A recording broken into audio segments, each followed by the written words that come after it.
Bismillahirrahmanirrahim. Assalamualaikum warahmatullahi wabarakatuh.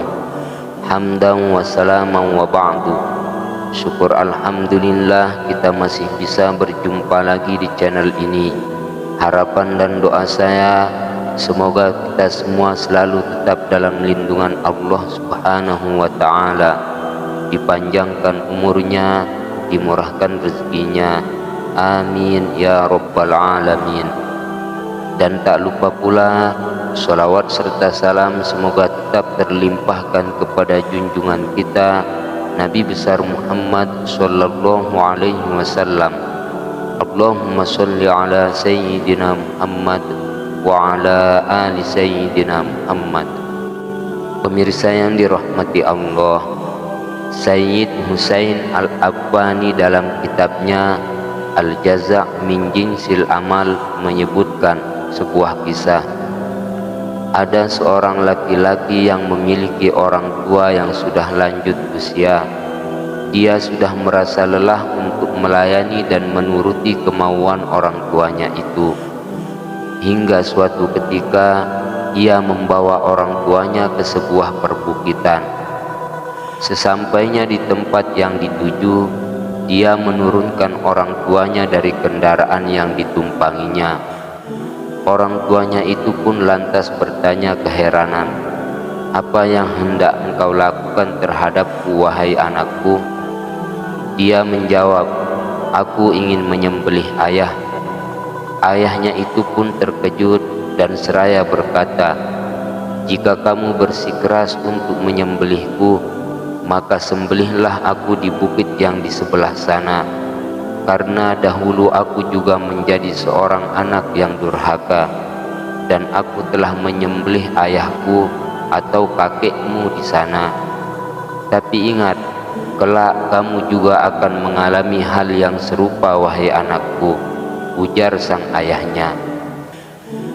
Sungguh dalam kisah singkat ini menggambarkan betapa kejahatan itu akan terbalas dengan perlakuan serupa. Maka itu hendaknya kita pikirkan bagaimana kita memperlakukan orang lain. Sebagaimana kaidah atau pepatah berlaku, yaitu seperti apa kamu berbuat, maka seperti itu pula kamu akan diperlakukan. Di dalam sebuah kisah yang lain juga diangkat oleh At-Tanuhi dalam bukunya Al-Faraj Ba'da Asyiddah.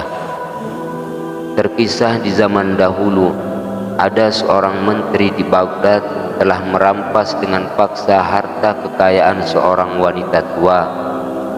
Segala harta milik wanita itu dijarah dengan cara yang licik. Lalu wanita itu datang menuntut haknya di hadapan sang menteri sambil menangis.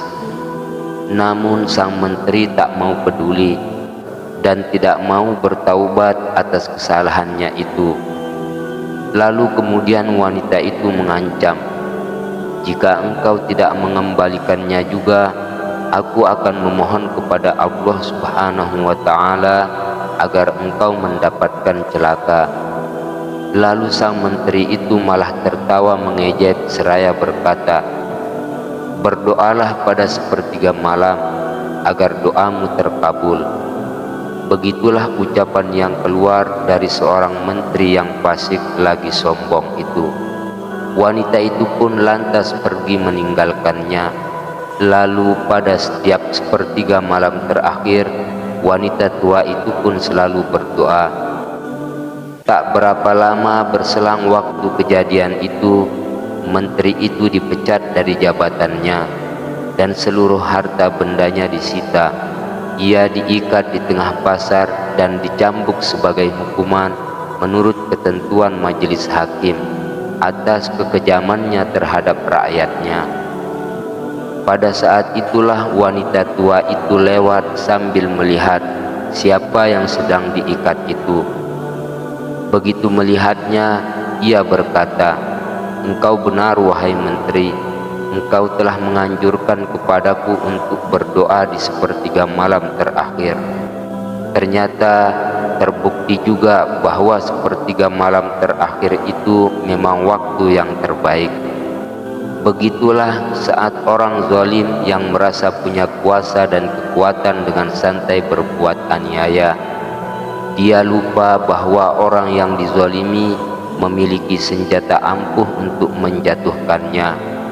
Karena Nabi Shallallahu Alaihi Wasallam bersabda yang artinya, takutlah kamu terhadap doa orang yang dizalimi, karena tidak ada penghalang antara dia dengan Allah Subhanahu wa Ta'ala. Hadis riwayat Bukhari. Maka dari itu, sesungguhnya orang yang menimpakan kezaliman kepada orang lain, baik dalam bentuk menipu, mengambil harta orang lain dengan cara yang haram, menyakiti dengan lisan dan perbuatan, atau merusak kehormatan, dan yang ingin mencelakakan orang lain, hakikatnya sedang menggali lubang untuk kuburannya sendiri. Sebagaimana dikatakan, dan barang siapa menggali lubang untuk saudaranya, ia sendiri yang akan terperosok ke dalamnya. Maka ketahuilah, jika kita belum mengalaminya, bukan berarti tak akan terjadi pada diri kita selama kita itu pernah menzalimi orang lain.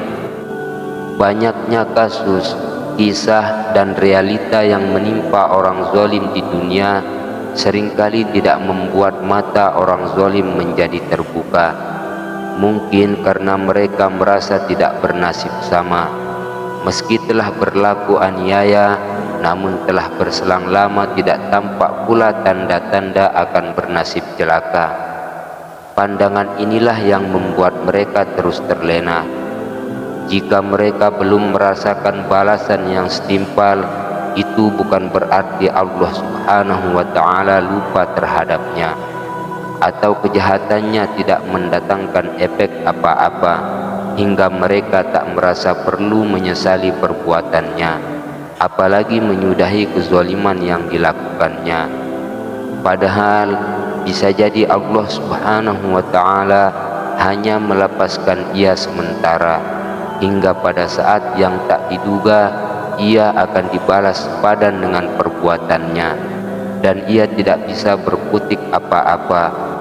Sebagaimana ancaman Allah Subhanahu wa Ta'ala kepada mereka yang terkutip dalam Al-Quran, yang artinya, dan janganlah sekali-kali kamu mengira bahwa Allah lalai dari apa yang diperbuat oleh orang-orang yang zalim. Sesungguhnya Allah memberi tangguh kepada mereka sampai hari yang pada waktu itu mata mereka terbelalak.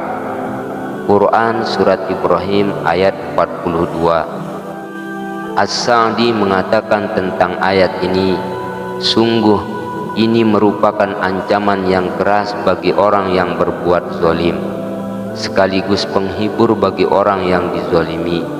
Karena orang yang dizalimi akan mendapatkan keadilan yang sesungguhnya. Kalaupun hingga akhir hayat hukuman belum diturunkan, balasan di akhirat telah menanti. Keadilan hakiki akan ditegakkan. Maka di akhirat nanti akan ada sebagian orang-orang yang merasakan dampak dari kezaliman yang dia lakukan. Pahala kebaikan menjadi hilang, dan dosa keburukan banyak yang tersandang, hingga ada yang disebut oleh Nabi Muhammad Shallallahu Alaihi Wasallam sebagai orang yang muflis, yakni orang yang bangkrut. Beliau bertanya kepada para sahabat, tahukah kalian siapakah orang yang bangkrut itu? Mereka para sahabat menjawab, orang yang bangkrut di antara kami adalah orang yang tidak memiliki dirham maupun kekayaan. Lalu kemudian beliau bersabda, yang artinya, sesungguhnya orang yang bangkrut di kalangan umatku adalah orang yang datang pada hari kiamat dengan membawa pahala sholat, pahala puasa dan zakat, namun ia juga mencela si anu, menuduh si anu, menjarah harta si anu, menumpahkan darah si fulan, dan memukul si fulan. Maka kebaikannya dibagikan untuk ini dan itu, hingga ketika kebaikannya habis sebelum cukup melunasi kezalimannya, maka keburukan orang yang dizalimi akan ditimpakan kepadanya, lalu ia dilemparkan ke dalam neraka. Hadis riwayat Muslim. Pemirsa yang dirahmati Allah, dari beberapa kisah di atas menunjukkan bahwa perbuatan zalim itu adalah perbuatan yang sangat-sangat tercela, dan oleh Allah Subhanahu wa Ta'ala akan langsung diganjari, baik itu di dunia, lebih-lebih di akhirat nanti. Akhir kata, semoga kita semua dihindarkan dari perbuatan-perbuatan zalim. Wallahu a'lam bishawab. Mungkin hanya ini yang bisa saya sajikan untuk pemirsa. Semoga ada manfaatnya. Cukup sekian. Wassalamualaikum warahmatullahi wabarakatuh.